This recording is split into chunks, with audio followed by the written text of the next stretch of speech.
Pergunta 196 de O Livro dos Espíritos. Não podendo os espíritos aperfeiçoar-se, a não ser por meio das tribulações da existência corpórea, segue-se que a vida material seja uma espécie de crisol ou de depurador, por onde têm que passar todos os seres do mundo espírita para alcançarem a perfeição? E a resposta dos espíritos superiores: sim, é exatamente isso. Eles se melhoram nessas provas, evitando o mal e praticando o bem.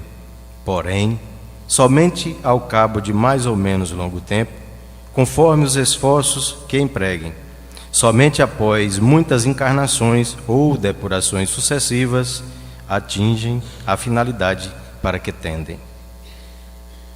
Para a nossa prece, convidamos Alex Bertoni.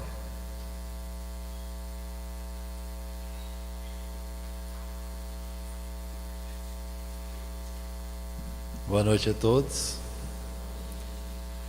Vamos elevar os nossos pensamentos ao alto.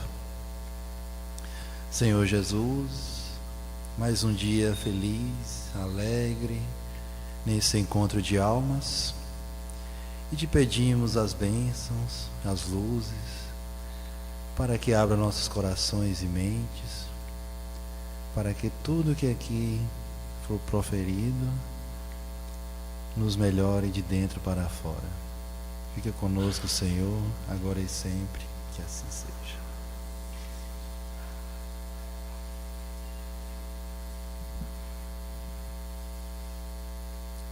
A nossa apresentação musical inicial será por parte de Paulo César, o nosso PC Natureza.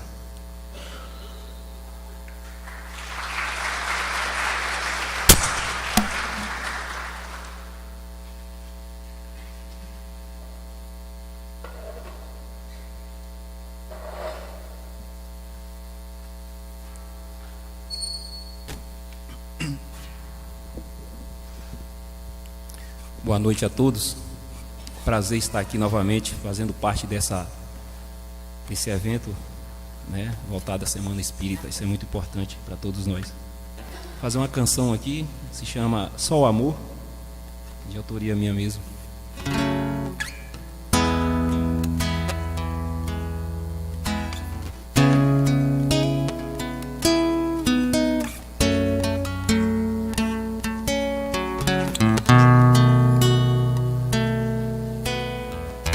Pra que tanto ódio? Pra que tanta guerra? Pra que tantos crimes tão banais? O nosso planeta Terra é a nossa casa, a nossa morada feita por Deus.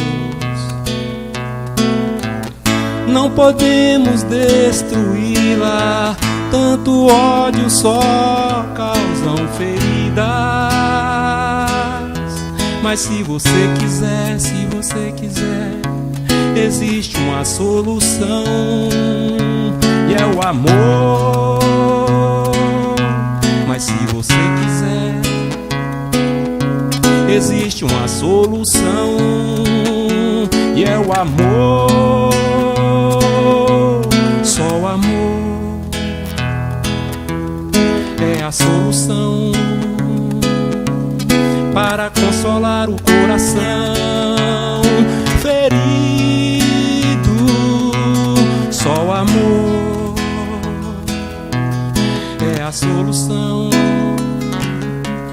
para consolar o coração ferido.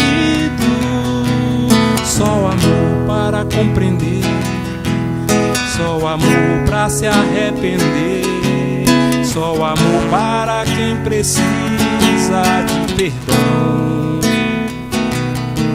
só o amor para vencer o ódio, só o amor para vencer a guerra, só o amor para cuidar da terra, só o amor.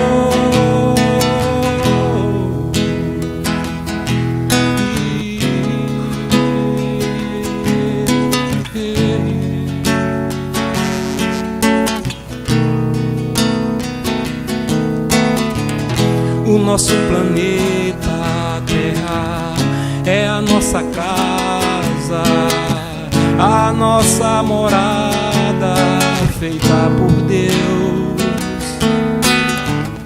Não podemos destruí-la, só do ódio só causam feridas. Mas se você quiser, existe uma solução, e é o amor. Mas se você quiser, existe uma solução, e é o amor.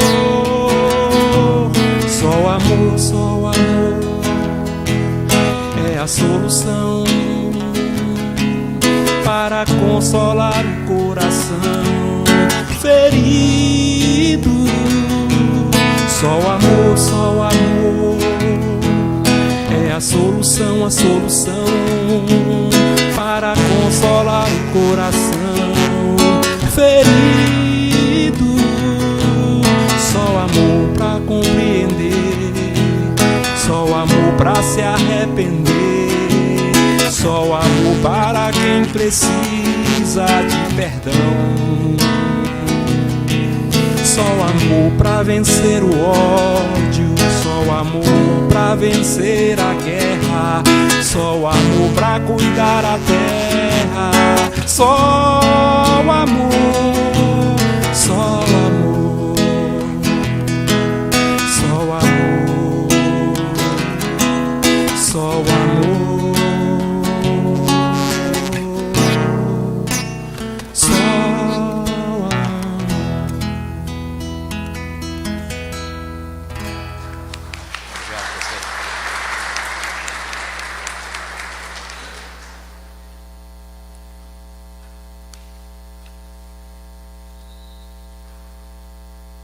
Advogado, professor da UESB, mestre em Relações Internacionais e procurador do município de Vitória da Conquista, também membro do Centro Espírita Humberto de Campos de Vitória da Conquista. Para falar sobre o tema Finalidade da Encarnação, passamos a palavra para Eric Menezes.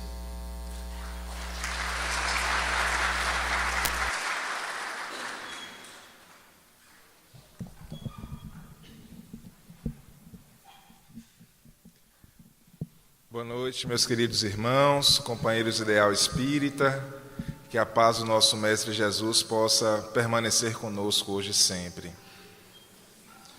Inicialmente, gostaria de externar minha satisfação em estar aqui mais uma vez na cidade de Livramento, podendo refletir sobre os ensinamentos do Cristo, sobre a nossa doutrina espírita, essa luz, esse farol em nossas vidas. Acima das leis humanas, transitórias e imperfeitas, vigoram as leis divinas ou naturais, que não necessitam de nenhum aparato externo para garantir a sua aplicabilidade, porque vigoram no íntimo da nossa própria consciência, e, portanto, delas nenhum de nós pode se afastar.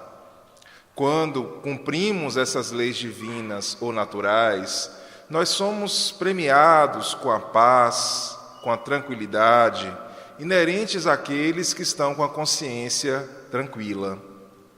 Quando nos deixamos seduzir pelos prazeres da matéria, nos enveredamos pelo caminho do orgulho, do egoísmo, da vaidade, e, portanto, nos afastamos desses postulados, as dores, os conflitos vão se fazer presentes em nossa vida, de maneira a buscar nos demonstrar que não estamos no caminho correto.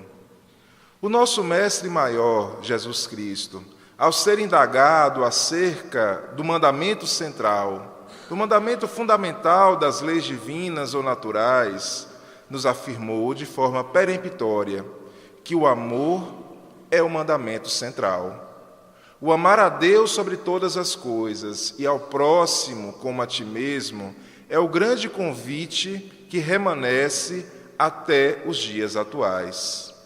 Contudo, ao buscarmos refletir sobre esse mandamento do amor, devemos buscar compreender que para que possamos amar a Deus, precisamos, primeiramente, aprender a amar ao próximo.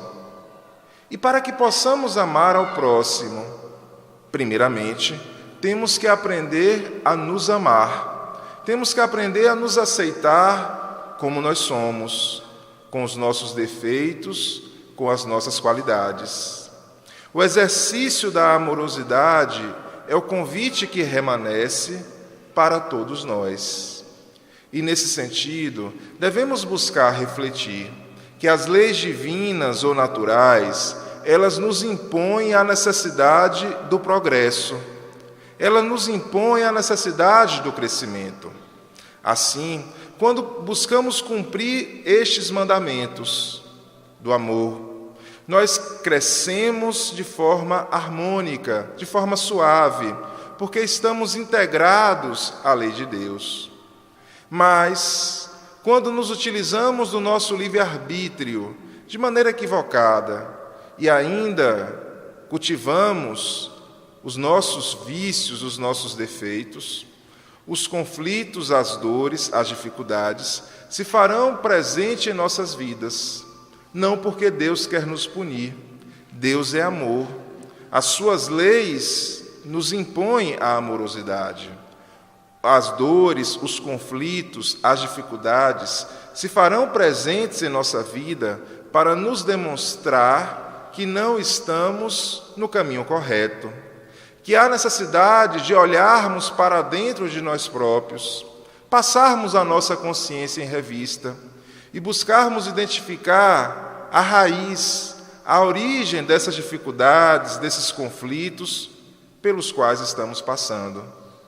Ora, se reconhecemos que Deus é soberanamente justo e bom, para que possamos compreender esta premissa, esta essência do nosso Pai Celestial, é fundamental constatarmos que nós somos espíritos imortais, reencarnados. A reencarnação é um fundamento basilar, central, para que possamos compreender essa justiça e amorosidade que são da essência do nosso Pai Celestial. Porque como compreendermos um Deus soberanamente justo e bom, se partíssemos da premissa que todos nós, na condição de espíritos, fomos criados conjuntamente com o corpo físico, e que a nossa sorte estaria definida de maneira definitiva a partir das escolhas, dos atos que viéssemos a praticar nessa existência física. Como compreender a justiça e a bondade do nosso Pai Celestial com essa visão estreita da realidade da vida? Impossível. Porque, em verdade, ao buscarmos observar a nossa realidade social, ao buscarmos analisar a nossa realidade individual, vamos constatar que há uma aparente diversidade de oportunidades. Porque alguns de nós nascem em lares equilibrados, estruturados, com a presença de pais amorosos, que nos conduzem ao caminho da religião desde cedo. Enquanto outros nascemos em lares desestruturados, com conflitos às vezes marcantes, desde as nossas primeiras fases de desenvolvimento, privados às vezes da amorosidade, que é um elemento fundamental para o nosso desenvolvimento. Como julgarmos, com base na mesma lei, situações que são tão diferentes? Como condenarmos uma pessoa ao inferno eterno a partir de atos momentâneos praticados em uma única existência corpórea? Como compreendermos o futuro das crianças que falecem ainda muito novas, sem nem terem tido condições de demonstrar a sua individualidade, a sua personalidade? Como compreendermos estas desigualdades sociais, esses conflitos que marcam ainda os nossos tempos modernos? Todas essas questões somente podem ser respondidas na medida em que reconhecemos como uma lei divina ou natural a reencarnação, que nos é apresentada no Livro dos Espíritos como um dogma, não no sentido de uma verdade que não possa ser questionada, que não possa ser discutida, mas ao nos afirmar que a reencarnação é um dogma, é no sentido de nos demonstrar que é uma verdade absoluta, é uma verdade que se evidencia diante dos nossos olhos, é uma verdade que não pode ser por nós recusada, porque ela é a premissa central para compreendermos a essência do nosso Pai Celestial, em sua soberana justiça e em sua soberana bondade. Em verdade, a reencarnação não é uma lei criada pela doutrina espírita. Não. Ela fora revelada pela nossa doutrina espírita. Mas, em verdade, ela já era de conhecimento de vários outros segmentos religiosos. Inclusive na época em que o nosso Mestre Maior, Jesus Cristo, esteve encarnado conosco, era um conhecimento difundido entre os judeus acerca da realidade da ressurreição. Porque à época não havia essa expressão reencarnação. Eles utilizavam da expressão ressurreição, que era uma expressão um tanto ambígua, porque ela era utilizada para retratar realidades um pouco diferentes, um pouco distintas. E o nosso Mestre Maior, Jesus, que combateu tantas mentiras, tantas falácias existentes em seu tempo, em momento nenhum combateu esse conhecimento que era difundido entre os judeus acerca da realidade da ressurreição. Ao contrário, em algumas passagens do Evangelho, nós vamos ver o nosso Mestre ratificando este ensinamento. Por exemplo, ao ser indagado por um conhecedor das leis acerca do que era necessário para adentrar no reino dos céus, e Jesus nos afirma que era necessário nascer de novo. Ou em outra passagem, ao ser indagado pelos apóstolos acerca dos ensinamentos contidos no Velho Testamento, onde se afirmava que antes da vinda do Cristo teria que retornar Elias, e Elias, como sabemos, havia reencarnado há mais de 4 séculos, aquela figura do profeta Elias retratado no Velho Testamento. E Jesus afirma para os apóstolos que Elias já havia retornado e eles não o tinham reconhecido. O que ficou sendo compreendido que havia sido João Batista.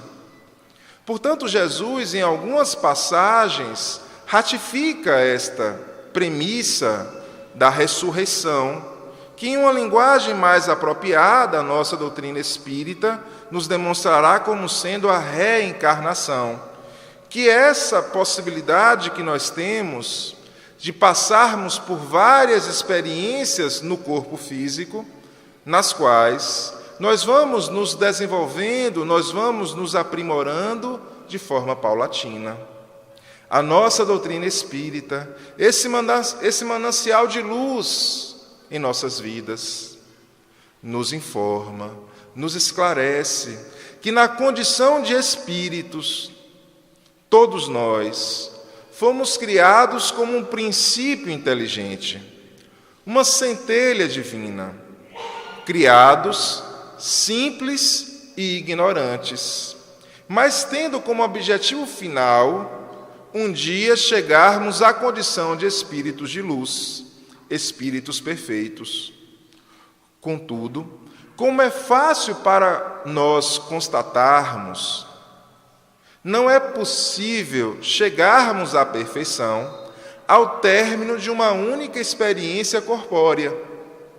Porque são tantas áreas que nós precisamos buscar desenvolver em nossa individualidade, que por mais que venhamos a nos esforçar, por mais que sejamos pessoas disciplinadas, que possamos cultivar os bons pensamentos, as boas ações, a perfeição ainda não se encontra dentro dos nossos horizontes de possibilidades.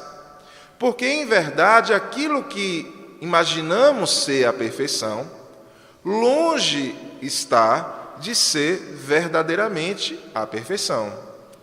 Razão pela qual a nossa doutrina nos informa, nos esclarece que, além de espíritos imortais que somos, criados simples e ignorantes, mas tendo como objetivo final um dia chegarmos à condição de espíritos perfeitos, nós somos espíritos imortais reencarnados, vivendo mais uma vez uma experiência corpórea que se configura para nós em uma oportunidade de recomeço, em uma oportunidade de renovação de valores, de renovação de condutas, em uma oportunidade de aperfeiçoamento para todos nós. A nossa doutrina espírita irá nos esclarecer lá na questão de número 780 do Livro dos Espíritos, que todos nós, na condição de espíritos, precisamos buscar nos desenvolver, sobretudo em duas áreas. Precisamos buscar nos desenvolver na área da inteligência, que pode ser por nós também retratada com o nome de ciência. Nos desenvolvermos no campo da ciência, da inteligência. E precisamos também buscar nos desenvolver no campo da moral, no campo do amor, no campo das emoções. São as duas asas do espírito que precisam ser resplandecidas, que precisam ser por nós desenvolvidas. Sendo que, ordinariamente, o comum, o corriqueiro, é que primeiro venhamos a nos desenvolver na área da inteligência, na área da ciência, para que posteriormente venhamos a nos desenvolver no campo da moral, no campo do amor, no campo das emoções. Isso significa dizer que dentro de um processo evolutivo, nós vamos nos aperfeiçoar completamente na área da inteligência, para que posteriormente comecemos a nos desenvolver no campo da moral? Não. O processo evolutivo é em uma escala como se fosse um espiral, porque nas etapas que vivenciamos no corpo físico, nas reencarnações que vivenciamos, em cada uma delas nós vamos nos desenvolver em determinadas áreas. Sendo assim, em alguns processos reencarnatórios, nós temos compromissos centrais no âmbito da inteligência, enquanto que em outras experiências corpóreas, nós temos compromissos centrais na vivência da moral, na vivência do amor. Então, da mesma forma que a gente observa em relação aos pássaros, que não podem ter asas muito diferentes entre si, senão não conseguem realizar um voo pleno, da mesma maneira ocorre conosco na condição de espíritos. Vamos nos desenvolvendo nessas duas áreas de forma paulatina, mas ordinariamente. Primeiro nos desenvolvemos na inteligência e depois nos desenvolvemos no campo da moral, lembrando-nos do que havia sido afirmado pelo nosso Mestre Maior: conhecereis a verdade e a verdade vos salvará. Porque o conhecimento acerca das leis divinas, acerca das leis naturais, evidentemente é fundamental, para que nós possamos nos guiar de maneira mais lúcida em nossa vida, compreendendo o que é o certo, compreendendo o que é o errado. Nós podemos, por exemplo, observar que quanto mais aprofundamos os nossos estudos na nossa doutrina espírita, com o passar dos anos, das atividades nas casas espíritas, em geral, nós nos tornamos mais exigentes em relação a nós próprios. Nós começamos a nos incomodar com velhos hábitos, com velhas condutas que detínhamos. Porque uma vez que aprofundamos o nosso conhecimento, em geral, a nossa consciência passa a ser mais exigente e passa a nos cobrar mais uma mudança efetiva de postura, uma mudança efetiva de hábitos. Então, em verdade, dentro desse processo evolutivo que nós estamos a vivenciar, precisamos buscar nos desenvolver nessas duas áreas, na área da inteligência e na área da moral. Meus irmãos, ao buscarmos olhar para nós próprios, ao buscarmos olhar para a sociedade na qual estamos inseridos, nós vamos constatar que já somos espíritos relativamente evoluídos na área da inteligência, mas estamos dando ainda os primeiros passos no nosso desenvolvimento moral, no nosso desenvolvimento no âmbito da amorosidade, razão pela qual os conflitos sociais, as desigualdades, a fome, a guerra, ainda se fazem tão presente em nosso dia a dia, porque não nos habituamos a nos utilizar da nossa inteligência em prol do próximo. Ainda nos utilizamos da nossa inteligência com a finalidade meramente egoísta da satisfação das nossas necessidades mais imediatas. Então já somos espíritos relativamente evoluídos na área da inteligência, mas ainda dando os primeiros passos no nosso desenvolvimento moral, no nosso desenvolvimento no campo da amorosidade. Sendo assim, devemos perceber que não estamos a vivenciar a primeira experiência no corpo físico.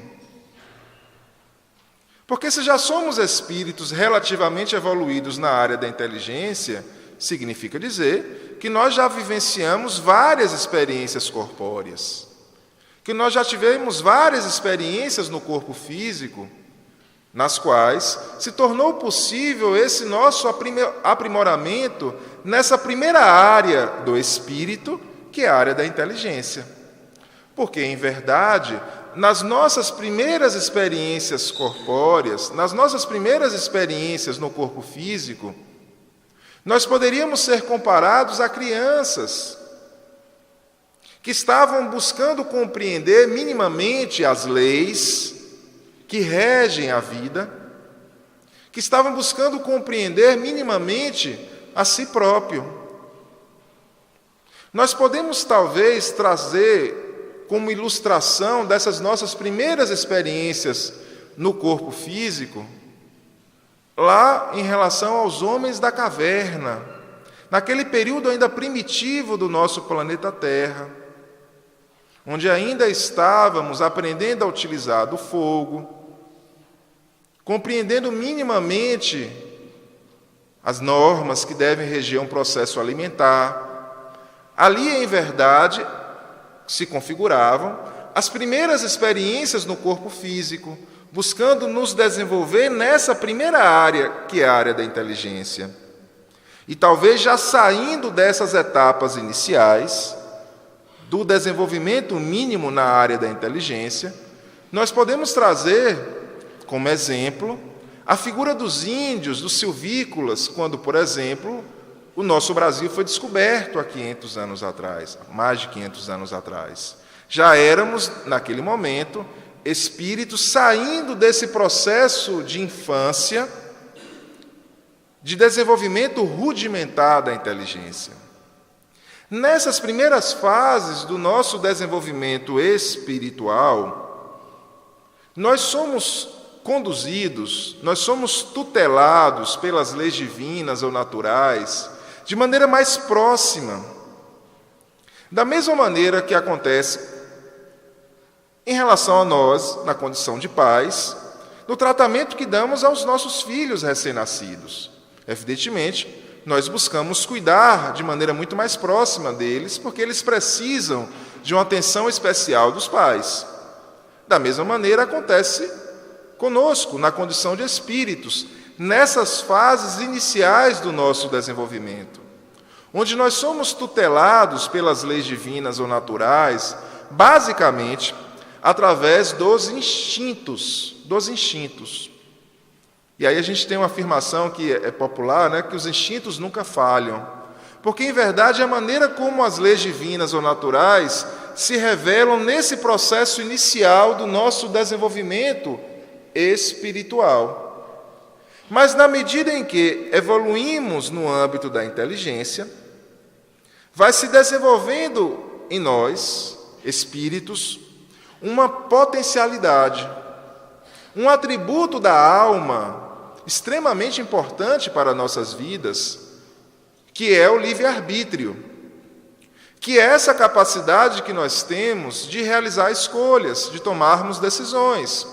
Por exemplo, se vamos vir assistir uma palestra pública, se vamos ficar em casa, essa capacidade que nós temos de realizarmos escolhas, de tomarmos decisões. Quanto mais evoluídos intelectual e moralmente, maior o nosso livre-arbítrio, maior a nossa capacidade de realizar escolhas. Então, o processo reencarnatório, ele pode ser comparado às etapas que nós vivenciamos na escola formal. E, nesse sentido, nós vamos observar que, no âmbito da escola, ninguém começa pelas etapas finais. Nós temos lá o período da alfabetização, depois o ensino fundamental, o ensino secundário, até que um dia, quem sabe, possamos chegar à universidade. E em cada uma dessas etapas do ensino formal, nós temos provas a que somos submetidos, nós temos os professores que conduzem os trabalhos, nós temos os coordenadores, os diretores da escola. Há todo um planejamento de cada uma daquelas séries que nós temos que passar. Quando nós cumprimos o planejamento, tiramos nota boa, passamos de ano, vamos para uma série mais difícil. Quando não cumprimos o planejamento, quando não estudamos como deveríamos, perdemos o ano, temos que repetir a mesma série. Da mesma forma, acontece conosco, na condição de espíritos, dentro desse processo evolutivo que estamos a vivenciar. Nas etapas iniciais do nosso desenvolvimento, rudimentar da inteligência, como se fôssemos aprender a ler e a escrever, conhecimento mínimo das leis que regem a nossa vida. Passando por essas etapas iniciais, vão aumentando as dificuldades. Mas em cada processo reencarnatório que estamos a vivenciar, há todo um planejamento feito pela espiritualidade, no qual são estabelecidas a natureza das provas por que temos que passar. Há todo um planejamento feito pela espiritualidade, onde são estabelecidas as situações que nós temos que vivenciar. Isso significa dizer que tudo o que acontece nessa minha experiência reencarnatória, tudo o que acontece em minha vida, estava previamente programado? Não significa dizer isso. Porque esse planejamento que é feito pela espiritualidade, ele estabelece a natureza das provas que nós temos que passar. Ou seja, estabelece as situações centrais da nossa vida que nós teremos que vivenciar. Em uma linguagem, às vezes, que é utilizada, os karmas, as situações que nós temos que passar. Ocorre que, como nós detemos livre-arbítrio, a partir das nossas ações, dos nossos comportamentos, das nossas escolhas, das nossas preferências que estamos fazendo nessa experiência reencarnatória, nessa existência, nós podemos criar outras dificuldades, outros problemas que não estavam dentro do planejamento. Ou seja, aquelas situações que estavam planejadas, eu terei que passar necessariamente. Mas além daquelas situações que estavam planejadas, eu posso acabar passando por outras dificuldades, por outras situações, por outros problemas, a partir das escolhas que eu estou fazendo no hoje, a partir das escolhas que eu estou fazendo no agora. Daí porque sempre se mantém atual aquela chamada feita pelo Cristo para orarmos e vigiarmos, para estarmos atentos diante da vida, para não criarmos com a nossa invigilância outros problemas, outras situações que a princípio não teríamos que passar. Pois bem, então é feito todo um planejamento, toda uma programação pela espiritualidade acerca das situações que nós teremos que vivenciar, que nós teremos que experienciar. E esse planejamento, essa programação realizada pela espiritualidade, leva em consideração uma outra lei divina ou natural que serve de fundamento para a lei de reencarnação, que é a lei de causa e efeito, a lei de ação e reação. Nos lembrando mais uma vez dos ensinamentos do Cristo, quando ele nos afirmara que a semeadura é livre, mas a colheita é obrigatória. Ou, em outras palavras do Cristo, a cada um segundo as suas obras. Pois bem, em conformidade com os ensinamentos que a nossa doutrina espírita nos apresenta, lá nos ensinamentos de André Luiz, no livro Ação e Reação, nós devemos buscar compreender que nós somos os construtores do nosso destino. Porque nós estamos a vivenciar as consequências dos nossos comportamentos, das nossas ações, das nossas preferências no ontem. E nesse sentido, André Luiz, ele irá nos afirmar que nós somos escravos do nosso passado. Porque tudo aquilo que nós fizemos no ontem, nós temos que colher no agora. Contudo, por outro lado, nós somos donos do nosso amanhã, porque o nosso amanhã depende daquilo que estejamos fazendo no hoje, no agora.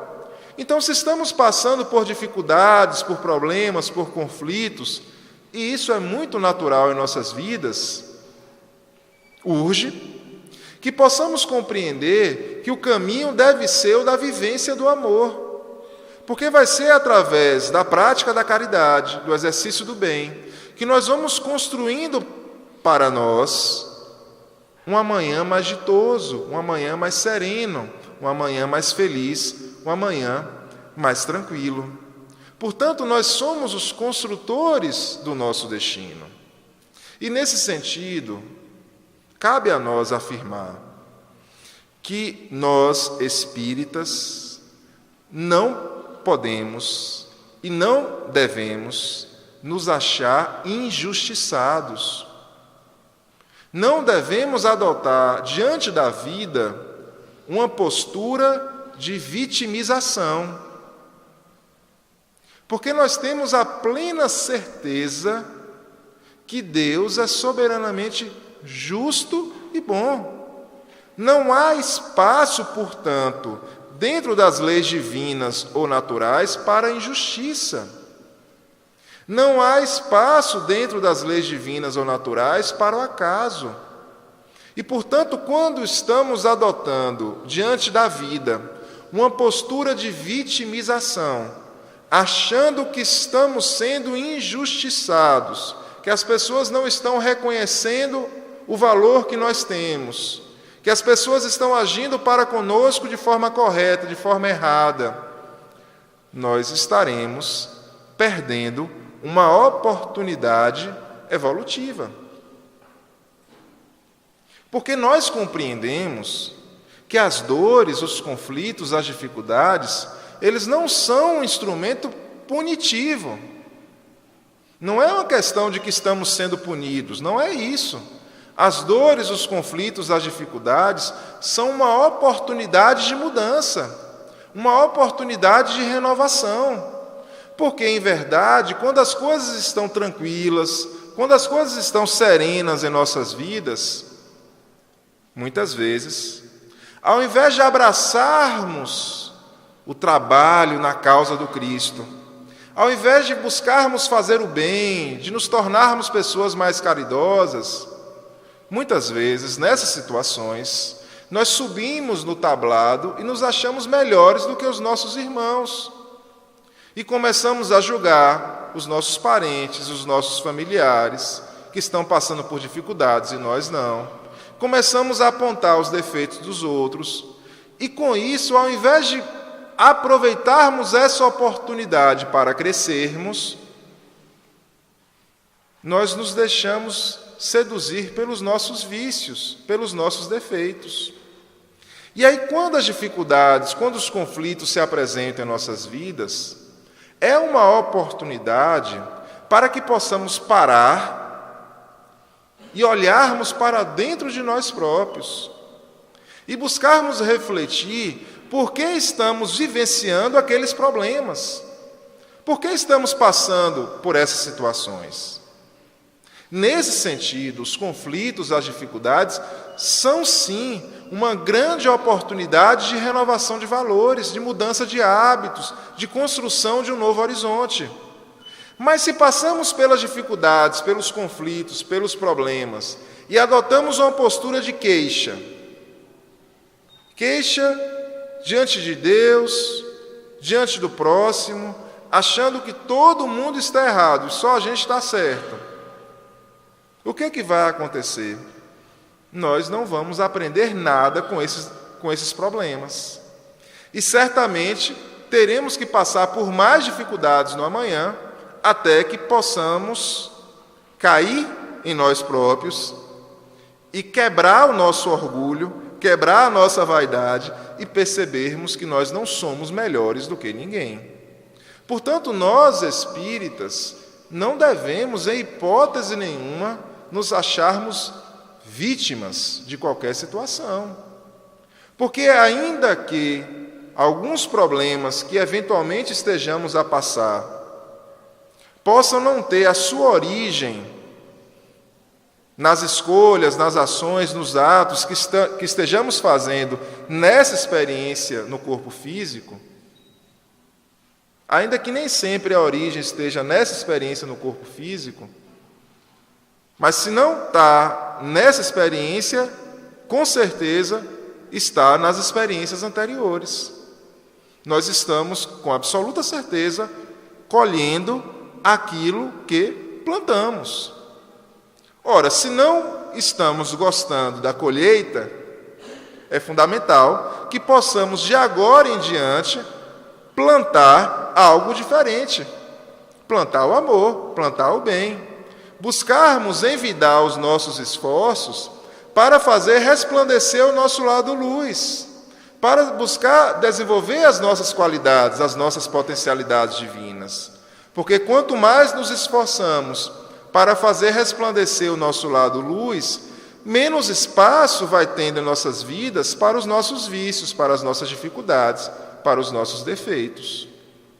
Quando refletimos sobre a lei de causa e efeito, sobre a lei de ação e reação, partimos dessa premissa. Nós temos liberdade de escolha, mas temos que ter a compreensão que toda e qualquer escolha, todo e qualquer ato, toda e qualquer conduta tem consequência. Quando fazemos o bem, colhemos o bem. Quando fazemos o mal, colhemos dificuldades, colhemos problemas, colhemos conflitos.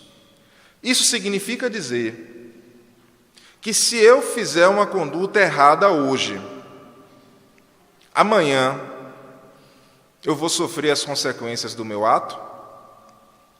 Não. Porque Deus é soberanamente justo e bom. E por essa bondade, que é da essência do nosso Pai Celestial, muitas vezes nos é oportunizada na vida um período de moratória, um período onde nós aparentemente vivenciamos uma situação tranquila, uma situação de bonança, de serenidade, porque é um período em que nós devemos buscar nos desenvolver, que nós devemos buscar nos fortalecer através do estudo, através da prática do bem, para que posteriormente comecemos a colheita das ações equivocadas praticadas no passado. Então, às vezes, está tudo sereno, tudo tranquilo em nossas vidas, não significa dizer necessariamente que não tenhamos erros, equívocos a resgatar do passado. Às vezes estamos no período de moratória, em um período em que deveríamos buscar nos aprimorar, buscar nos desenvolver, para que futuramente estejamos mais robustecidos para conseguirmos resgatar as falhas, os erros, os vícios cometidos no passado, percebendo que através do amor, através do exercício do bem, nós também vamos reparando os equívocos, os erros das experiências pregressas. Pois bem, meus irmãos, se compreendemos que somos espíritos imortais reencarnados em um processo evolutivo ascensional em direção à luz, urge que possamos então refletir sobre a temática da nossa fala da noite de hoje. Finalidade da encarnação. Qual é a finalidade da encarnação?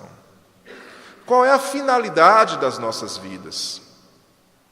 Ao refletirmos sobre esta questão, muitos de nós ainda têm a convicção de que a finalidade da vida é a busca pela felicidade. E poderíamos acrescentar ainda finalidade a qualquer preço. Muitos de nós ainda têm essa convicção, que a finalidade é ser feliz. Ocorre que esta não é a finalidade central das nossas vidas. Porque espíritos imperfeitos que ainda somos, é uma consequência natural das imperfeições, as dificuldades, os conflitos, os problemas. É uma resultante, é uma consequência direta das limitações, das imperfeições que ainda temos. Daí porque devemos compreender que a finalidade central das nossas vidas deve ser a busca pelo nosso aperfeiçoamento, a busca pelo nosso progresso, a busca pela nossa reforma íntima, pela nossa renovação de valores. Observando que o desafio central de nós espíritas não é nos tornarmos perfeitos amanhã, porque a perfeição ainda não se encontra dentro dos nossos horizontes de possibilidade. O objetivo central de nós espíritas deve ser, a cada dia, buscarmos ser melhor do que éramos no ontem. É buscarmos a cada dia dar um passo dentro do nosso processo evolutivo, dentro da nossa renovação, dentro da nossa reforma íntima, dentro da nossa proposta de mudança. E nesse sentido devemos reconhecer que nós não estamos nessa experiência no corpo físico a passeio. Não estamos. Todos nós estamos a trabalho. E precisamos buscar trabalhar para nos desenvolver. Precisamos ter boa vontade, ter intenção, ter disciplina, para buscar a nossa renovação, para buscar a nossa reforma íntima, para buscar a nossa mudança. Meus irmãos, dentro dessa escola da vida, na qual estamos tendo mais essa oportunidade de recomeço, Há, como mencionamos há pouco, toda uma programação, todo um planejamento feito pela espiritualidade acerca da natureza das provas que temos que vivenciar, que temos que passar. E esse planejamento, essa programação feita pela espiritualidade, em regra, estabelece compromissos para nós em 3 áreas distintas. Em regra, ao reencarnarmos, nós temos compromissos em 3 áreas distintas. Os compromissos relacionados à expiação, os compromissos relacionados às provas e os compromissos realizados e os compromissos relativos à atividade missionária. O primeiro compromisso, portanto, que normalmente nós temos em nossas vidas, são os compromissos na área da expiação, que são os compromissos relativos à reparação, à purgação dos erros, dos equívocos cometidos no ontem, nas experiências reencarnatórias anteriores. E como os compromissos expiatórios são compromissos que nos exigem uma reparação de erros, de equívocos, de falhas cometidas no ontem, evidentemente, nenhum de nós gosta de reparar erros. Nenhum de nós gosta de reparar falhas. Portanto, esses compromissos no campo da expiação são compromissos para nós doloridos, compromissos que nos exigem sacrifício, que nos exigem perseverança, que nos exige disciplina, porque nós estamos corrigindo, pagando a conta do ontem. E, portanto, temos que ter disposição para levarmos esses compromissos à frente. Meus irmãos, nós podemos muitas vezes vivenciar compromissos no campo da expiação, no âmbito das nossas relações familiares. Porque, em consonância com as explicações que nos são dadas pela doutrina espírita, a nossa família corpórea, ela não é formada pelo mero acaso. Os espíritos que formam a nossa família corpórea são espíritos com os quais nós temos compromissos de vidas pregressas. Alguns desses espíritos compõem a nossa família espiritual, ou seja, são espíritos com os quais nós temos um profundo laço de afeição, um profundo laço de amor, solidificado, construído ao longo de várias experiências reencarnatórias pregressas. São almas afins. E, portanto, o relacionamento com esses entes familiares é muito doce, é muito suave, porque são pessoas que naturalmente nós amamos muito. Mas nós também iremos encontrar em nossas famílias antigos desafetos, antigos rivais, com os quais nós somos compelidos a viver em família para buscarmos reconstruir relações, para buscarmos refazer laços, para buscarmos mudar a tônica dessa relação que era pautada pelo ódio, pela rivalidade e que deve ser de agora em diante pautada pelo amor. Portanto, nós encontramos na nossa família o nosso porto seguro, aquele local especial de refazimento das nossas almas, de tranquilidade, de serenidade para as nossas vidas. Mas encontramos também em nossas famílias espinhos, dificuldades, com as quais nós temos que aprender a nos relacionar, com as quais nós temos que aprender a conviver.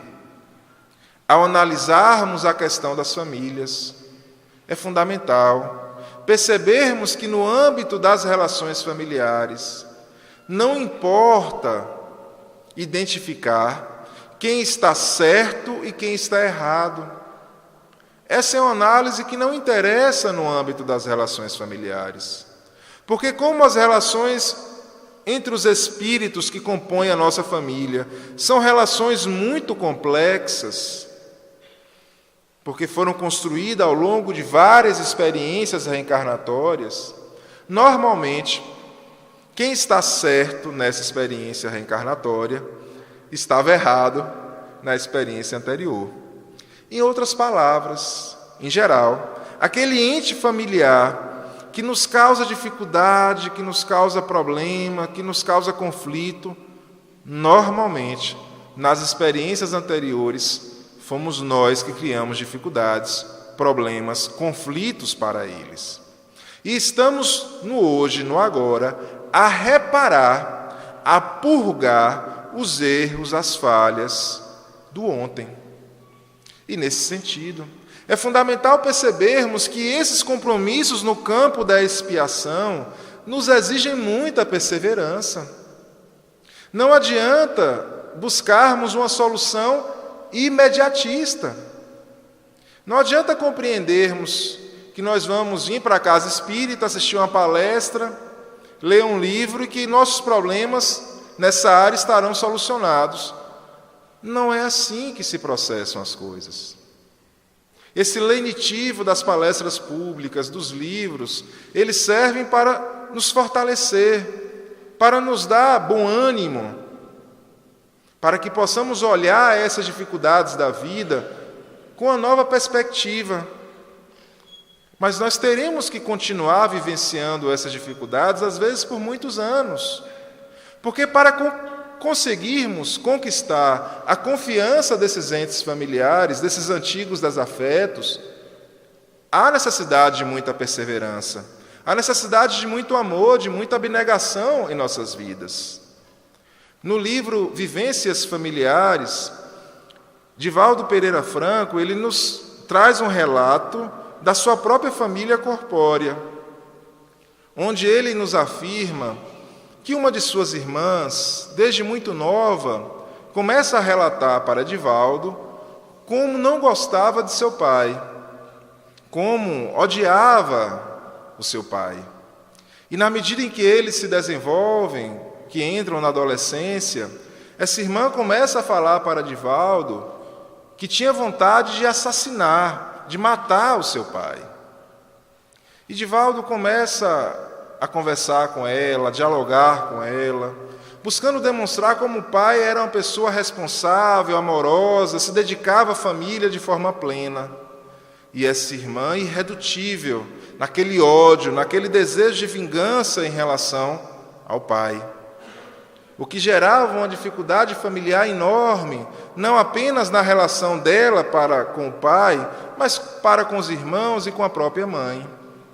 Em determinado momento, Joana de Ângeles apresenta a realidade daquela situação complexa para Divaldo e demonstra a Divaldo que na experiência reencarnatória anterior, o seu pai havia vivenciado uma relação extraconjugal com a sua então amante. Nessa experiência reencarnatória, a filha. E quando essa relação extraconjugal fora descoberta pela sua então esposa, ele mata, ele assassina a sua amante.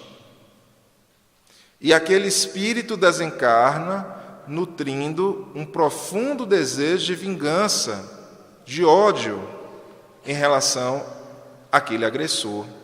Desejo esse que se mantém, inclusive, na atual experiência reencarnatória. E Divaldo compreende, portanto, aquela situação de forma mais plena. E vai sempre buscando conversar, dialogar com a sua irmã, demonstrando que ela deve perdoar, que ela deve aceitar o seu pai, que ele já se dedicara de forma plena à família. E a sua irmã, sempre irredutível. Em momento posterior, já na idade mais avançada, Divaldo procura sua irmã, que morava em Feira de Santana. Divaldo já morava em Salvador, na Mansão do Caminho. Procura sua irmã em Feira de Santana e informa que o pai deles iria desencarnar dentro de poucas semanas e que, se ela não procurasse o pai para dialogar, para conversar, para restabelecer as relações, eles apenas teriam uma nova oportunidade de refazimento, no mínimo daqui a 100 anos. E ela aceita esse convite de Divaldo e vai na Mansão do Caminho dialogar, conversar com seu pai. E eles conversam longamente. Ao final da conversa, ela abraça, pede perdão ao pai pelas ofensas, pelos vários erros cometidos nessa experiência. O pai desencarna algumas semanas depois. E Divaldo nos afirma que, a partir daquele momento, aquela sua irmã se transformara quase que por completo, porque passa a se dedicar também à causa do Cristo, vai morar na Mansão do Caminho, se insere nas atividades, no trabalho da manjedoura e efetivamente busca ser uma nova pessoa. Ao observarmos essa lição trazida por Divaldo de sua família corpórea e buscando trazer esses ensinamentos para as nossas realidades familiares, é muito difícil encontrarmos uma pessoa que não tenha problemas no âmbito das suas famílias corpóreas. Mas se estamos a vivenciar problemas em nossas famílias corpóreas, é fundamental compreendermos que o convite sempre é feito a nós próprios, para que nós possamos dar os passos necessários para reconstruir as relações, para refazer laços, para construir afetos, que é um caminho que nos exige disciplina, perseverança, mas é um caminho que nós devemos buscar começar a trilhar imediatamente. Porque se não temos uma relação familiar saudável, dificilmente vamos ter uma relação social saudável. Se não conseguimos honrar com os nossos compromissos no âmbito das nossas relações familiares, dificilmente conseguiremos honrar com os compromissos assumidos perante a espiritualidade maior. Portanto, muitas vezes, teremos compromissos no campo da expiação, no âmbito das nossas relações familiares. Compromissos que nos exigem disciplina, perseverança, bom ânimo para a renovação dessas relações, para que efetivamente possamos transformar as nossas famílias corpóreas nas nossas famílias espirituais, que é o convite que nos é feito pela nossa doutrina espírita. Temos também compromissos relacionados ao campo das provas. E ao refletirmos sobre esses compromissos no campo das provas, nós estamos analisando responsabilidade que temos em áreas que não são desenvolvidas em nosso espírito, em áreas nas quais nós não somos desenvolvidos. São setores da nossa individualidade que não são desenvolvidos e nos quais nós nos comprometemos a buscar nos desenvolver nessas áreas, a buscar nos desenvolver nesses setores da nossa individualidade. Meus irmãos, se constatamos que já somos espíritos relativamente evoluídos na área da inteligência, mas dando os primeiros passos no nosso desenvolvimento moral, se reconhecemos que estamos passando por um momento de transição do nosso planeta Terra, de planeta de provas e expiações, para planeta de regeneração, onde apenas permanecerão espíritos comprometidos com o bem. Se compreendemos essas questões, cabe a nós indagar os compromissos que assumimos na área das provas, antes da nossa presente reencarnação. Esses compromissos estão em qual área? É na área da inteligência ou é na área da moral? Sem sombra de dúvida, os compromissos relacionados às provas estão relacionados ao nosso desenvolvimento moral, ao nosso desenvolvimento no campo das emoções, no campo do amor. E, nesse sentido, é curioso constatarmos que quanto mais nos preocupamos com questões materiais, que quanto mais nos esforçamos para termos uma boa condição financeira, mais dificuldades, mais problemas temos em nossas vidas. Porque como as leis divinas ou naturais estão gravadas na nossa própria consciência, e como os compromissos que assumimos com a espiritualidade estão gravados na nossa própria consciência, a gente não pode fugir desses compromissos. A gente não pode fugir das nossas próprias responsabilidades. E quando investimos as nossas energias, os nossos esforços, nos preocupamos diuturnamente apenas com questões materiais, dinheiro, dinheiro, dinheiro, matéria, matéria e matéria, o que vai acontecer em nossas vidas? Conflitos, conflitos, conflitos, problemas, problemas, problemas. Por quê?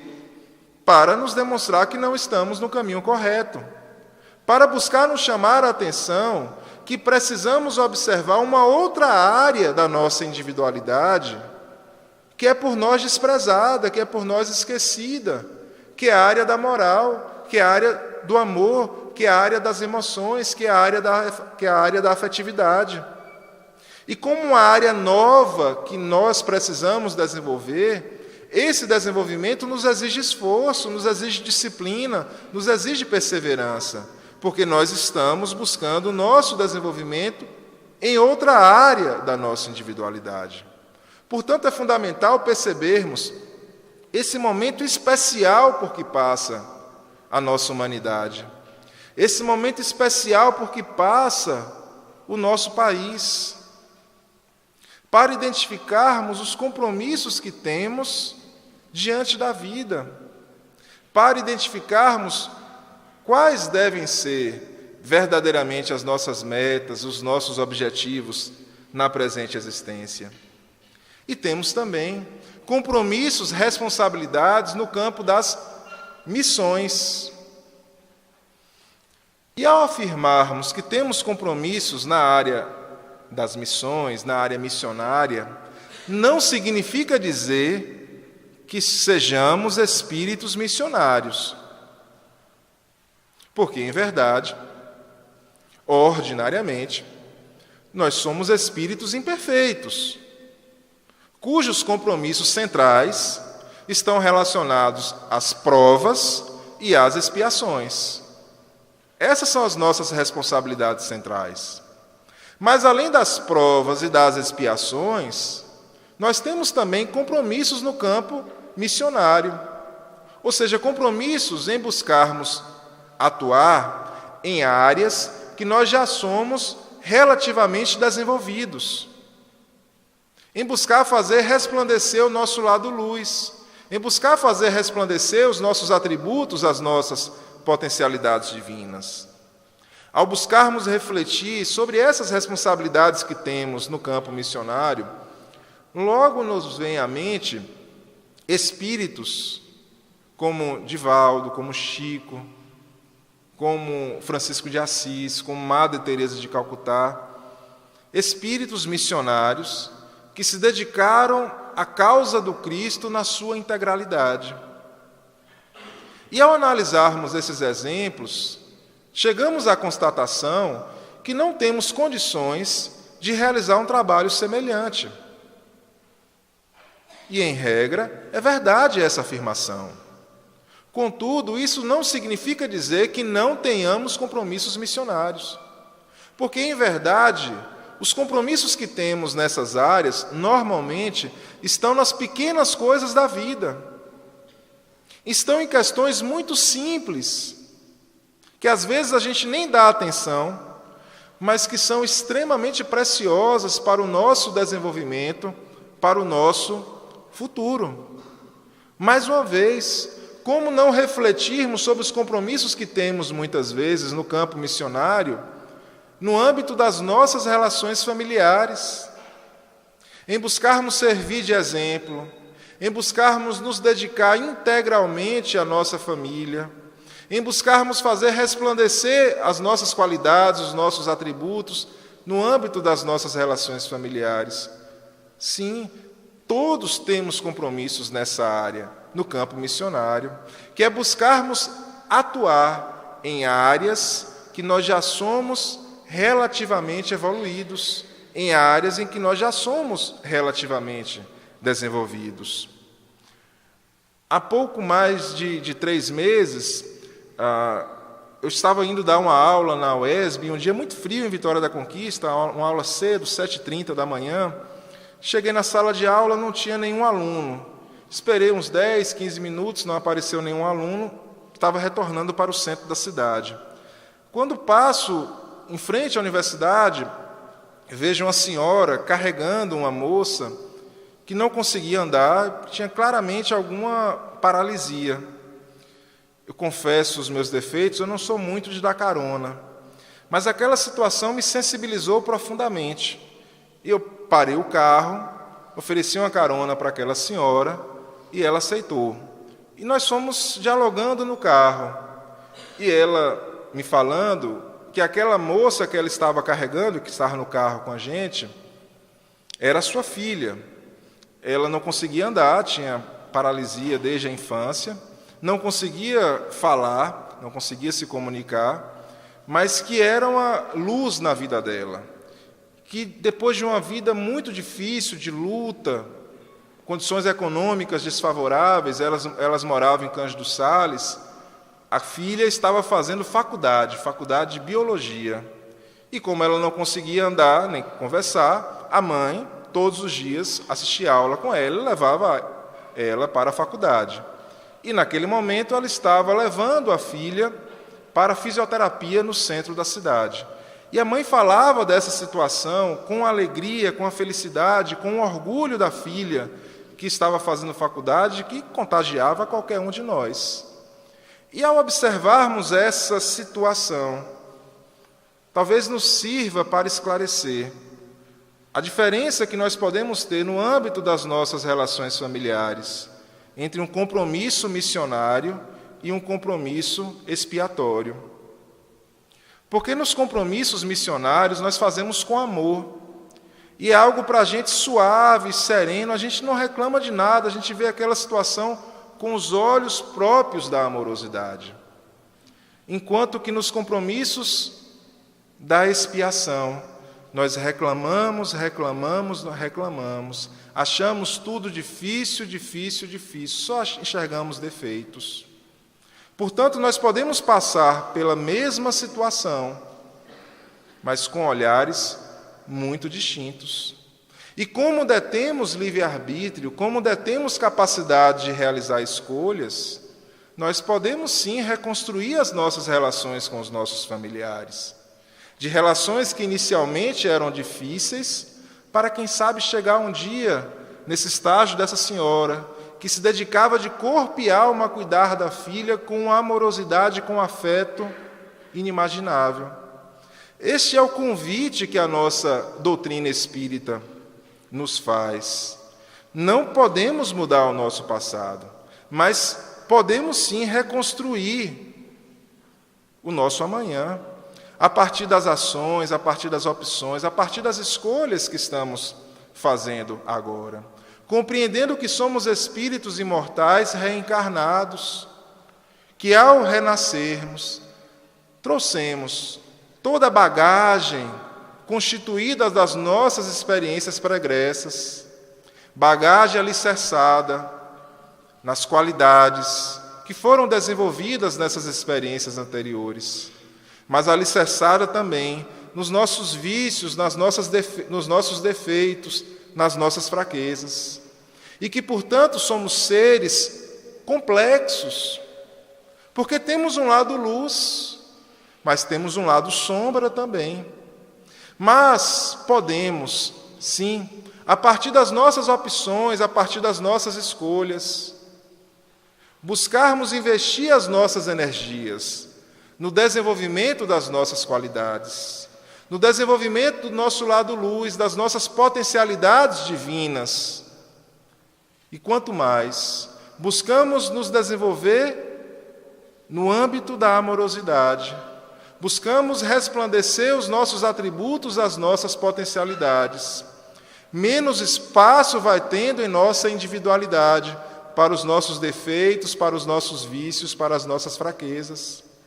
Mas para que possamos direcionar as nossas energias para o desenvolvimento das nossas qualidades, para o desenvolvimento do nosso lado luz, é fundamental nos conhecermos, é fundamental nos percebermos na condição de espíritos imortais que somos, passarmos a nossa consciência em revista de forma diária, de maneira a traçarmos um retrato da nossa individualidade, um raio-x, um panorama de quem nós somos, compreendendo quais são as situações em que normalmente eu consigo fazer algo de bom e quais são as situações em que ainda eu dou espaço para os meus vícios, para os meus defeitos, para as minhas dificuldades. Porque é apenas a partir do momento em que nós buscamos nos conhecer é que nós podemos ter um olhar lúcido diante da vida, um olhar desperto, um olhar atento diante da vida, compreendendo quais devem ser verdadeiramente as nossas finalidades, os nossos objetivos na atual experiência reencarnatória. Porque se não nos conhecemos, a tendência natural é repetirmos os mesmos erros, os mesmos equívocos, os mesmos vícios que já estamos praticando há tanto tempo. A tendência natural é ofendermos, é agredirmos o próximo, sem nem notar que estamos fazendo isso. Portanto, o caminho que nos é proposto é o caminho da mudança. Mas para que essa mudança possa acontecer, é fundamental que nós queiramos mudar, que nós verdadeiramente estejamos dispostos a nos esforçar para sermos a cada dia melhores do que fomos no ontem.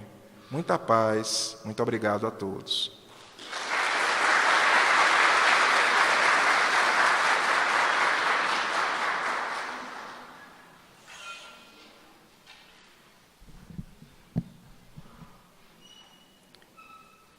Para a nossa vibração musical final, convidamos Davi e Ildemar.